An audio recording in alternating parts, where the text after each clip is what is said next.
Hip Hop Gamer, Hot 97, Logitech GAMD. Yo, look who I got, son. Yo, I want to make sure I say your name right. Is it Chike or is it That's Chick? perfect. Chike is perfect. Chike is perfect. All right, cool. So on What the up, count of King? three, I want y'all to give it up for Chike. First of all, love you, bro. How you feeling, man? Talk to me. What's good, I'm baby? good. You're wearing the perfect cap because you have brought all the kingliness to this right away. Let's go. That's what I'm talking about. So this is very, very important what I'm about to start with. Go for it. PlayStation or Xbox? It's a What we great doing? question. I grew up on the PlayStation, but I have an Xbox One because I can't find a PS5 for love nor money. So wait, hold on. You can't get a PS5 either. You're a major actor. How you can't get a PS5? Dude, I got my brother a PS5 for his birthday. He has one. I do not. So I've got an Xbox One. Oh, all right. So you got the Xbox One, no doubt. Much love to the Xbox, but you grew up with PlayStation, so there's love everywhere. Exactly. I'm cross-platform. I'm cross-platform. Got you. All right, cool. So, yo, let's jump right into it, man. So I saw the first 5 minutes of BREA, right? And then I also saw the trailer of BREA.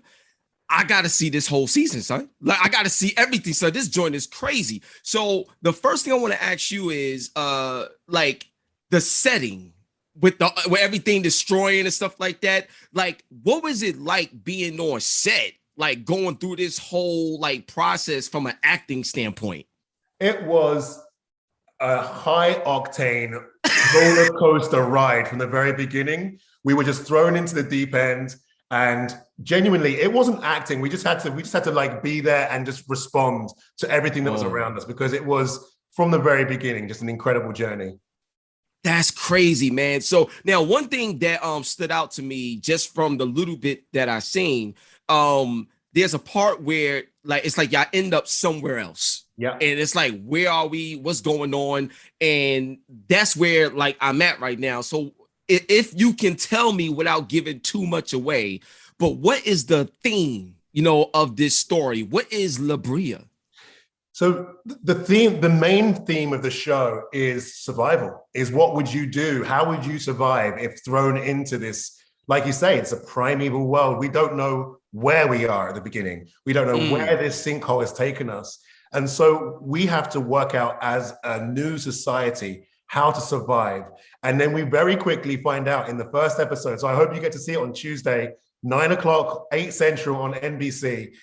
Because from the very first episode, we work out that we've got to work out how to survive real quick because we have some things coming for us that we need to make sure we can protect ourselves from. Now, one thing I want to bring up about this, because when I look at shows and I look at movies or whatever it is, there's always some sort of subliminal message there that a lot of people may not see. And to me, I think that and this is another reason why I think everybody should watch it. So everybody that's tuning in, you really got to see the show.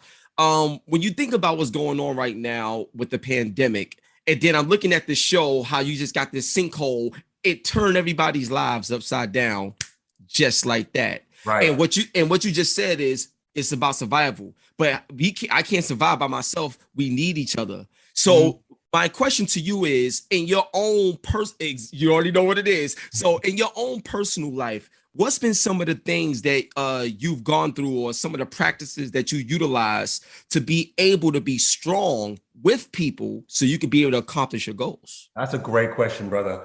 Because, I've been an actor since really early on in my life. I was a teenager when I started professionally. And the thing that I loved most about acting when I was starting is the community, is the sense of community around you. And I started in London. I built this incredible community around me. I was very fortunate to be a part of a great community. The same was true when I moved to New York just over 10 years ago. The New York community of just like brothers in arms, people doing this together is so beautiful. And so honestly, without that, when you find yourself in a pandemic and you can't go outside anymore, that's where community is even more important. And, Zoom has helped to connect us. FaceTime has connected us. I haven't seen my family in nearly 2 years. So it's been really important to make sure that we're still connected via technology and that we still check in every day. And my family WhatsApp group is on blast all the time because we need to make sure that we stick together, because like you said, we are stronger together than we are apart. So I really believe community has been key for me in this time. And in BREA, as we see in the show, community becomes very, very important for that group of people who are in this primeval world from the get-go. And that's why I love the tone, the way everything was set up, because it's like you got these people from all walks of life, don't know each other, but you in this situation now. And at the end of the day, we got to work together to get it out, to get out. So I love the way that was set up, and it was set up in an entertaining way. So you got us locked in. You know what I'm saying? Yeah. So now I got you know, I'm a gamer, so I got to throw this out there. So shout out to my girl, Red Infamy. She had pointed this out. Bro, you in Call of Duty Vanguard, son? Let's go, son. I gotta spin the chain on that, son. Gotta spin the chain on that, bitch. Word up, son. Yo, talk to me about that experience, bro, because that right there is groundbreaking. Talk to me about that and elaborate a little bit more in terms of not just being involved with the Call of Duty game, but what would BREA be like as a game now that you got this experience in Call of Duty? So that's a two-part question, bro. I want it all. I want it all. Let's go. It's a great question. So first of all, we have to talk more. Make sure that we'll find an opportunity to talk more. Oh, we're gonna connect for sure. Yeah, we're gonna make sure this happens. Call of Duty was from beginning to end an incredible experience. I didn't know it was Call of Duty when I first was talking to them about it, because I was just assuming it was a voiceover for a video game. But then you find out it's the biggest video game of all time. And not only that, I'm playing the lead. Arthur Kingsley is this incredible heroic character based on a true guy who lived in the Second World War. He was a British paratrooper. And in the game, he brings together this group of special forces for the first time. It's the world's first Special Forces unit. So it was like being a kid again. It was like being in an adventure. It was incredible. And then on top of that, I get to then leave Call of Duty. I shot that until April. I finished at 6 p.m. on a particular day in April. I flew to Australia that evening at 10 p.m. and then got to go on this incredible journey with BREA. I have not even thought about what BREA would be like as a video game, but now that you brought it up, I think it would actually be a sick video game, because there is every week there's this new thing that the team are facing. You have to work together as a group. It would be almost like, you know, The Sims, like those metaverse games where you're like to build a society, but then you also go on these little adventures where you have to like fight these prehistoric animals or survive this particular thing that happens. So yeah, without giving too much away about the show, I think it actually is a shoo-in for a great video game at some point. Maybe they'll make that happen. Yo, we got to stay connected. Like, I'm telling you, because and I didn't know you was in New York. The fact that you're in New York, bro, I'm from Brooklyn. I live in Queens, but I'm from Brooklyn. Yo, we got to build. Fort Greene, what up? Yo, stop playing Fort Greene. Yo. It's like, I'm gonna tell you something right now. I thank you for being you, because like my interviews are not really interviews. I just love people. Like, you know what I'm saying? I just love building. So I appreciate you, man. I got a couple more questions for you, bro. So now my next question, this is going to be like this hardcore right here. So this is Hot 97, you know what I'm saying, as well. So I got to ask you from a music standpoint, man, what's some of the songs or artists or, you know, just music moments, you know, that you experienced that help you get through tough times in your process of becoming the actor that you are today? That's a wonderful question, man. And honestly, like, so I live in Fort Greene, and you can't, almost every single day I will hear Biggie pumping out from a car, from a window. And genuinely, Biggie was such a huge influence on me as a kid, just growing up. I remember the day he died vividly. Me too. And so yeah, that like I grew up on hip hop, and you know, in that period of time as well, in the early 90s, where it became very commercialized, but there were people like Biggie, like Tupac, who just were not just making music. They were showing me what it meant to be a black man in this world. They were paving a way for me to see myself, and still to this day, that has been pivotal for me. So that's the first thing. And then, sorry, what's the second part of your question?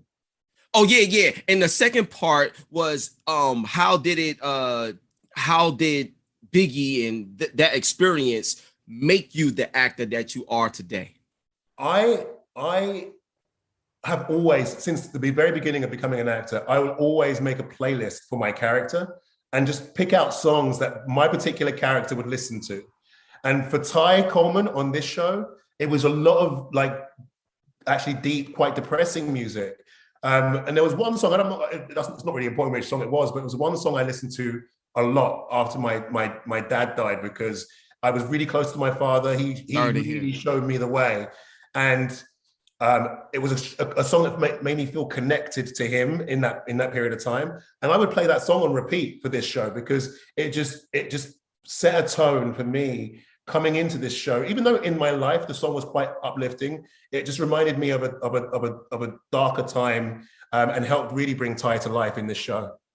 Wow, yo, and see, I can't wait to see this show like in full, bro. I'm hyped, son. So now, one thing, I love to ask, and once again, sorry, in terms of your pop, passing away. I can imagine what that moment was like. I have a signature question that I like to ask everyone, and I think you semi answered it when you spoke about your father, but I want to ask this: what was a moment in your life when you felt like you was at your lowest and things couldn't get any worse, but you managed to find strength in that moment that allowed you to be successful today? The passing of my father, I was 24. It was a big moment, but actually it's the moments that you go through later on in life. It's the moments without my dad around, not being around my family, being here in the US now. And, I actually had a moment just before I got La Brea where, things were tough. Things, being an actor here is not for the faint of heart. And so I really, really appreciated, again, coming back to an earlier question, in that moment where I felt like things were hard for me and I was struggling and battling, just trying to succeed in these ambitions that I had, I was very fortunate to have a strong community around me. Other actors, other brothers who were just there, always on the end of the phone, always willing to just like speak life into my dreams and to believe it for me when I couldn't believe it myself. So I will always look back on that. Also, I left the UK, had a great career out there, and I came out to the US, and I can't tell you the number of people who've lent me their car, who I've slept on their sofas, who've just supported me in this journey. So from that onwards, and then I've got to give a shout out to my girl, Gabrielle Union, because we did a film together, The Birth of a Nation. She put me in her show, Being Mary Jane. And to watch someone who has not only built an incredible career as an artist, but also been an incredible businesswoman who has come at this from every single angle in the industry. And she's so generous, she's so open and so supportive of my dreams and supporting me, always there with some helpful advice. So that's really been a joy of the journey as well. And she's one of many. Yo, I'm gonna tell you before I got one more question that I want to get in. But before I even get to this last question, I just gotta clap it up for you, bro. For real. I'll tell you right now. I just wanted to clap it up for you, man. Like talking to you is one thing, but engaging with your spirit, speaking to you is different. God bless you, man. You're amazing, bro. I mean that. You need to know that, dog. Brooklyn to Brooklyn. So I just had to tell you, so you know what I'm saying? So for this question, you know what I'm saying, like to wrap it up, a lot of times we talk about, different forms of entertainment and taking things to the next level. Right now, you see the metaverse, you got NFTs, you got so many things that's going on. What's something that Chike want to bring to the game want to bring to the world of entertainment that we probably haven't seen before, or something that you're working on that nobody really know about, but you're looking to be able to be a trendsetter, a trailblazer with your next moves beyond just acting? I appreciate the question, Gerard, a lot, man, because I've been an actor 20 years and I've enjoyed the journey, I've enjoyed the experience, but I see how difficult it is for artists to make a way in this world, whether it's in music, in movies, whatever it might be. there's a disconnect between artists and their audiences. And there's a big system in place that is wonderful in so many ways, because it takes a lot of money to make a show like La Brea. Let's not get it twisted. It takes a lot. And NBC have been an incredible partner in making this show, and have supported us throughout the journey. But one thing that I would love to see is more platforms where artists can connect with their audiences without too much in between, without having to jump through too many hoops. It's difficult enough being an artist. So one of the things that me and a few of my brothers are working on is making sure that people who look like us, people who haven't necessarily had opportunities to have their voices heard, have that opportunity, and that they can connect with an audience without having to swim upstream like many of us have had to. So that's a real big dream and focus for the future. And it's, you know, that's kingdom business, man. That's us doing the dream of our forefathers, in that we have had to come through a lot. And I feel like the opportunity then to pave the way and make it, it's not even about it being easier, but to make it a more straight path for those coming behind us is a really big ambition of ours. So that's something I'm really excited about. Yo, I'm gonna tell you right now, man. We definitely gotta stay connected with what you just said, and with who I am, and the connections and the resource collectively that we got. We can really make things happen, not just talk about it, but actually execute on it. So I'm excited. What is there, before we get out of here, what do you want to tell the fans, and what do you want to tell the people about La Brea, like in terms of one reason why they really need to see this this Tuesday coming? So La Brea, yeah, it premieres, like my brother was saying, it premieres this Tuesday, 8 Central on NBC. And I just would love for you to come along for this ride, because it is a crazy, exhilarating, like every single minute there's something happening ride. And I just feel like you'll enjoy it a lot. So come along and see what this other world presents. Yo, that's what I'm talking about. That's the best way to sum it up. So I'm gonna tell y'all right now, man, this is different. This is different. Tuesday, we got La Brea, November 15th. Well, I think 15th or the 8th, we got Call of Duty Vanguard. It's about to be serious right now. So I'm going to tell you what, actually, I think it's November 5th. I got the date wrong 3 times. It's bro, before we go, you need to speak to my Instagram right now. I'm going to put you on blast. Yo, what's up, y'all? It's the one and only HipHopGamer, Hot 97, Logitech, GAMD, talking with your boy Chike. That's my dude. I'm telling you right now, Tuesday, baby, NBC, you better go watch La Brea, because that joint is fire. After 5 minutes, it's lit. You hook. And then November 5th, Call of Duty. We outside with it, baby. And that's how you wrap up an interview. On that note, we out of here on your Hot 97 every day. That's my word. God bless y'all. Peace.